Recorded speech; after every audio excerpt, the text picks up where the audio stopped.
officers of Government of India and the DPSUs, foreign OEMs, friends from media, ladies and gentlemen. It gives me great pleasure to speak to the major stakeholders of our defense ecosystem today on this important occasion when we are going to discuss the budgetary provisions of 2021-22. I have been informed that there are more than 3,000 representatives who have joined, out of which 97% are our industry partners. Your presence represents the cooperative and the cohesive association that is evolving between the users, facilitators, and the creators of defense equipment. Ladies and gentlemen, the Union Budget for the year 2021-2022 stands out as a unique initiative of our government. It brings a healthy mix of promise, potential, and progress. Its forward-looking agenda provides support for the defense and security of the country. It will enhance household income, support infrastructure development, our farmers, industry education, and very importantly, the health sector, amongst others. We have a saying that Sukhasya Moolam Dharma, Dharmasya Moolam Artha, Arthasya Moolam Rajyam. I mean, Sukh, that is happiness, is based in Dharma, that is progressive work. Dharma is based in Arth, that is wealth. और अर्थ को establish करना is the job of government and the private industries. This our government is doing very well.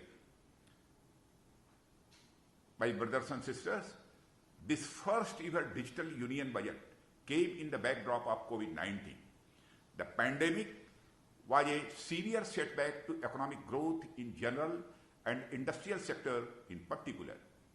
The impact was felt more by small and medium-sized companies, I mean MSMEs, given the challenges of disruption in supply chains and liquidity. Ladies and gentlemen, at every stage of these difficult times, it was the endeavor of the government under the guidance of Honorable Prime Minister to provide a support system to the affected sectors by all means available at our disposal. You are aware of the series of steps taken by the government in the form of economic stimulus and policy initiatives last year. They were aimed at supporting the common people and the industry alike. We choose to continue with our policy of accelerating economic growth and creating job opportunities in this year's budget. Our aim was to not only bring the economy back on its positive trajectory, but also seek opportunities as a result of this challenge.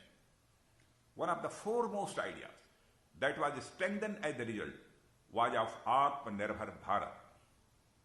Friends, the sentiment and approach of Atmanirbharta also defined our approach towards the defense sector as part of the union budget.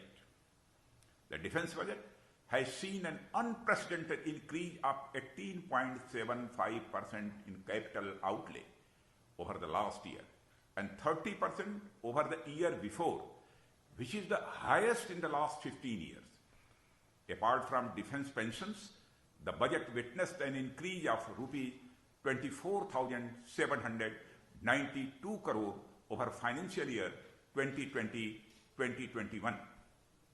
Ladies and gentlemen, there is a close linkage between four factors that drive procurement decisions in defense. These are the threats we face, our aspirations, capability development initiatives, and advancements in technology. While all these factors evolve over time, yet the attempt remains to provide a degree of continuity as part of the decision-making cycle. I feel that close cooperation between users, I mean to say armed forces, and manufacturers can assist in reducing the gap between the aspirations of the armed forces and the reality of manufacturers. For the armed forces, it would bring state-of-the-art technology and for manufacturers the opportunity to develop it. I would therefore urge our industry partners and the users to remain forward-looking and to ensure that advancement in technology becomes an inherent factor for taking forward this mutually beneficial relationship.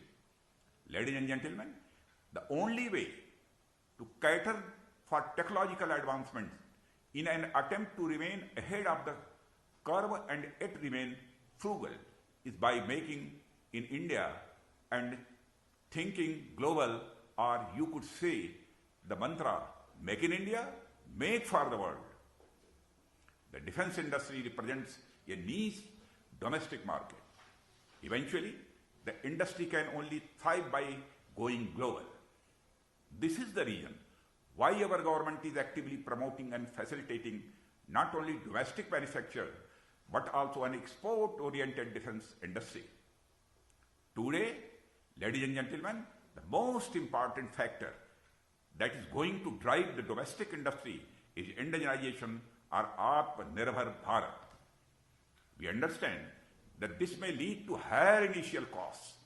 However, the long-term importance of indigenization in defense manufacture dictates that we will willingly take on this short-term impact to build Indian defense industry for the future. Keeping this objective in mind, Ministry of Defence has set a target to achieve a turnover of rupee 1,75,000 crore. I mean 25 billion US dollar, including export of rupee 35,000 crore. I mean 5 billion US dollar in aerospace and defense goods and services by the year 2024. India plans to spend $130 billion on military modernization in the next 5 years. Recently, orders for 83 indigenously designed and developed LCA Make 1A worth rupee 48,000 crore have been awarded to Hindustan Aeronautics Limited. The contract for indigenously designed light combat helicopter is likely to be signed soon. Towards this goal, Ministry of Defence has taken many steps. One of the important one being bifurcation of the capital procurement budget into domestic and foreign capital procurement routes to ensure procurement of domestic industries. My ministry has planned to invest about 63% of the outlay for 2021-2022 on domestic procurement. That is about rupees 70,221 crore for domestic defense procurement during for 2021-22. This increase will have a positive impact on enhanced domestic procurement, having multiplier effect on our industries, including MSME and startups. It would also increase the employment in defense sector. Ladies and gentlemen, a major factor for speeding up the procurement process relates to faster decision making and delegation of financial powers. Keeping this in mind, recently our government has approved enhanced delegation of financial powers under capital procurement for items of capital nature such as overhauls, refits, upgrades, etc.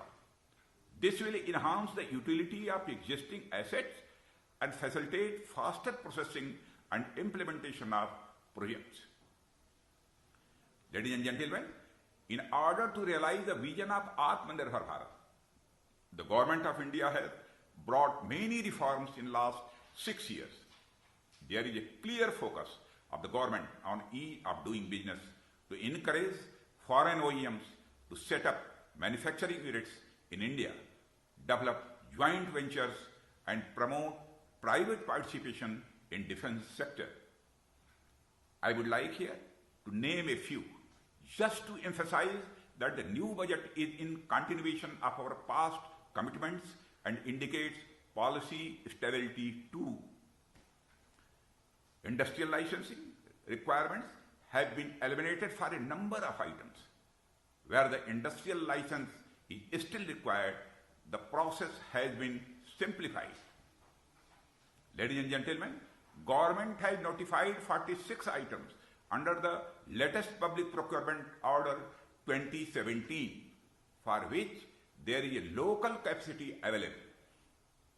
The procurement of these items shall be done from local suppliers only, irrespective of the purchase value. Recently, the offset policy has been revised in 2020, with thrust on attracting FDI and transfer of technology for defense manufacturing. Higher multipliers have been assigned to offset discharge in case of developments of MSMEs, manufacturing in India, transfer of technology, etc. Ladies and gentlemen, Defense Procurement Procedure 2016 has been revised as a Defense Acquisition Procedure 2020.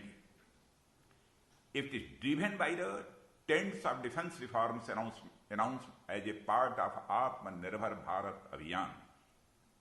In order to promote indigenous design and development of defense equipment by Indian IDDM has been accorded topmost priority for procurement of capital equipment in DAP 2020. During current financial year, rupees 75,000 crore worth AONs have been accorded out of which 87% relate to Make in India. Ministry is also working on bringing down the delays in timelines of capital acquisition. We will make efforts to complete the defense acquisition within 2 years, instead of the existing 3 to 4 years being taken on the average. Ladies and gentlemen, as you are aware, Ministry of Defense has notified a negative list of 101 items for which there would be an embargo on the import beyond the timeline indicated against them. This is a big step towards achieving self-reliance in defense. This will offer a great opportunity to the Indian defense industry to manufacture these items using their own design and development capabilities to meet the requirements of the armed forces in the coming years. The negative list provides a long-term visibility on defense procurement plans. This shows our resolve towards Atmanirbhar Bharat. We now intend to notify the next list of items. I would like to repeat here. We would like now intend to notify the next list of items, and will also request Secretary DMA that they should also consider including certain spares currently being procured from outside so that we could indigenize the same. I look forward to the discussions on this subject later today. Ladies and gentlemen, the embargo on imports is planned to be progressively implemented between 2020 to 2024. All necessary steps would be taken to ensure that timelines for production of equipment as per the negative import list are met, which will include a coordinated mechanism for hand-holding of the industry by the defense services. Ladies and gentlemen, as you may be aware, the MAKE procedure of capital procurement has been progressively simplified. There is a provision for funding up to 70% of development cost by the government to Indian industry under Make 1 category, and in addition, there are specific reservations for the MSME under the Make procedure. Recently, financial powers have also been enhanced to support prototype development under Make 1. This is in line with government's vision of Atmanirbhar Bharat and Make in India for a robust defense industrial ecosystem. Similarly, procedure for Make 2 category, which was introduced in DPP 2016 to encourage indigenous development and manufacture of defense equipment has number of industry-friendly provisions such as relaxation of eligibility criterion, minimal documentation, provision for considering proposals suggested by industry or individual, etc. So far, 55 projects relating to Army, Navy and Air Force have been accorded. Approval in principle valuing about rupee 30,000 crores. A new Make 3 procedure has also been introduced in a DAP 2020 so that the Indian firms may manufacture defense items locally either in collaboration with or TOT from foreign OEMs. Apart from these, Government of India has also established Technology Development Fund scheme under Make in India initiative to create an ecosystem for enhancing cutting-edge technology capability by inculcating research and development culture in industry for building indigenous state-of-art systems for defense applications and import substitutions. Our flagship program of innovation for defense excellence is also making headways into greater innovation. To give a major boost to innovative defense technology and support startups based in the country, Ministry of Defense has planned to channelize about rupees 1,000 crore during 2021-22 for procurement from IDEX startups. We understand the importance of collaboration and cooperation if India has to emerge as a manufacturer of repute at the global stage. Therefore, the government has notified the strategic partnership model in May 2017. It envisages establishment of long-term strategic partnership with Indian entities through a transparent and competitive process. There would be tie-ups with global original equipment manufacturers to seek technology transfers and to set up domestic manufacturing infrastructure and supply chains. My brothers and sisters, I have provided details of a number of initiatives that will help promote domestic manufacture. We wish to fully support the industry through these steps and also to collaborate with technology leaders from across the world. Ladies and gentlemen, our initiatives have resulted in staggering 700% growth in defense exports in the last 6 years. India entered in the list of top 25 exporters in the world as per data established by SIPRI in 2020. We have also notified the Open General Export License, a one-time export license, which permits the industry to export specified items to specified destinations enumerated in the OGEL. To widen the investment base, brothers and sisters, to widen the investment base, the Government of India has enhanced the FDI in defense sector up to 75% under automatic and 100% under government. This would further act as a catalyst for foreign players to invest in India. The opening up of the defense sector for private sector participation is helping foreign OEMs enter into strategic partnership with Indian companies and leverage opportunities in the domestic market as well as global markets. Due to these reforms, the FDI in India in defense sector has jumped by more than 200%. Rupees 2,871 crore worth FDI has been invested in defense sector in last 6 years. Ladies and gentlemen, through this small recap of the new budgetary provisions as well as the larger policy steps that we have been taking over a medium term, I want to emphasize that the government wants to provide a robust and stable positive policy regime backed by budgetary thrust wherever required. Or I can assure you that policy initiatives taken in the recent past and the proposals and initiatives outlined in the budget are part of a continuum that aims at supporting and facilitating defense manufacture in India in a big way. Looking at the future, our vision goes beyond self-sufficiency of the domestic requirement. We seek a global role for our defense industry. Ladies and gentlemen, I would like to take this opportunity to express my expectations from my partners. I expect and hope that the recent initiatives taken by the government will be utilized by the industry to not merely to meet the envisaged targets, but also to exceed them.